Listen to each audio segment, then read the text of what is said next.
नासी वरी वज़ीर मुराद अली शाह वफ़ाक़ के चोलिस्तान कैनाल न ठाहिण जी बाज़ाब्ता दरख़्वास्त करे छॾी आहे।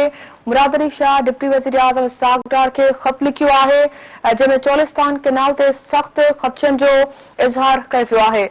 11 अक्टूबर 2024 ते CDWP चोलिस्तान कैनाल जी गैर कानूनी मंज़ूरी ॾिनी वई हुई।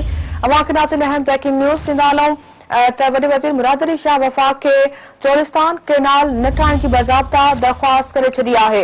मुराद अली शाह डिप्टी वज़ीर आज़म इसहाक़ डार खे ख़त लिखियो आहे जंहिंमें चोलिस्तान कैनाल ते सख़्त ख़दशनि जो इज़हार कयो वियो आहे। 11 अक्टूबर 2024 CDWP चोलिस्तान कैनाल जी गैर कानूनी मंज़ूरी ॾिनी वई हुई।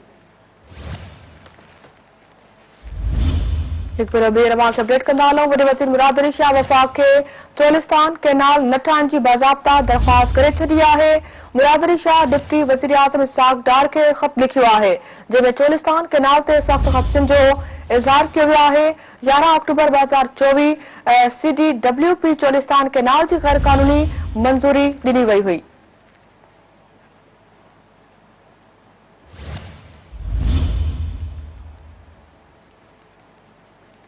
नाज़रीन अहम ब्रेकिंग न्यूज़ अवां सां शेयर कंदा हलूं। वॾे वज़ीर मुराद अली शाह वफ़ाक़ खे चोलिस्तान कैनाल न ठाहिण जी बाज़ाब्ता दरख़्वास्त करे छॾी आहे। मुराद अली शाह डिप्टी वज़ीर आज़म इसहाक़ डार खे ख़त लिखियो आहे जंहिंमें चोलिस्तान कैनाल ते सख़्त ख़दशनि जो इज़हार कयो वियो आहे।